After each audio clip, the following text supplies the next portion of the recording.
कारी मोहम्मद जफर साहब इरफानी सल्लल्लाहु से मैं दरख्वास्त करता हूँ कि तशरीफ लाएँ और हमारी इस मुजाहिर क़िराअत की कड़ी को पूरी करते हुए हज्र में चंद आयतों की तिलावत फरमाएं। अजीज़म कारी मोहम्मद जफर साहब इरफानी।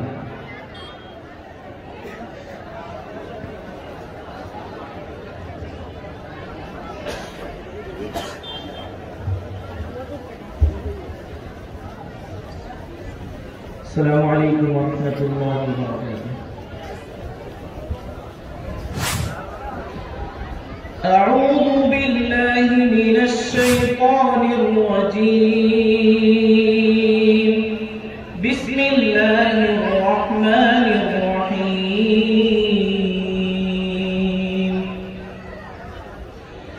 इन्न हाज़ल क़ुरआन यहदी लिल्लती हिय अक़वम व युबश्शिरुल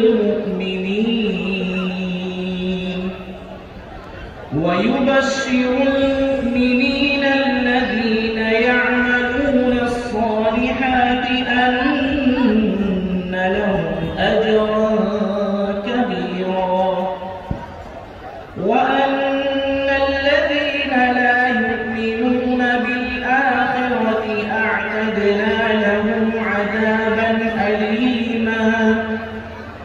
ويدعو الإنسان بالشر دعاءه بالخير وكان الإنسان عجولا. وجعلنا الليل والنهار آيتين فمحونا آية الليل وجعلنا آية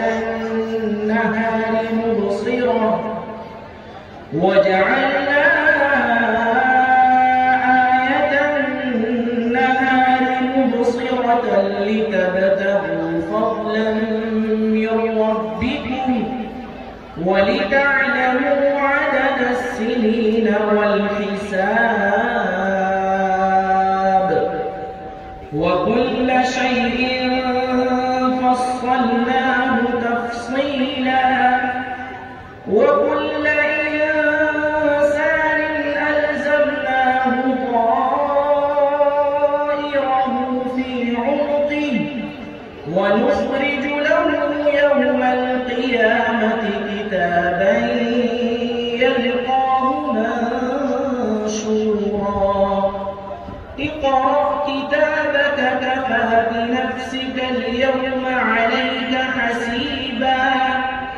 من اهتدى فإنما يهتدي لنفسه ومن ضل فإنما يضل عليها ولا تزر وازرة وزر أخرى وما كنا معذبين حتى نبعث رسولا.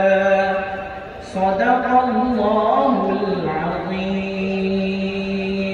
صدق الله العظीम। हमारे अजीज़ी कारी मोहम्मद जफर साहब ने 15वें सिपारे के दूसरे रुकू की तिलावत करवाई।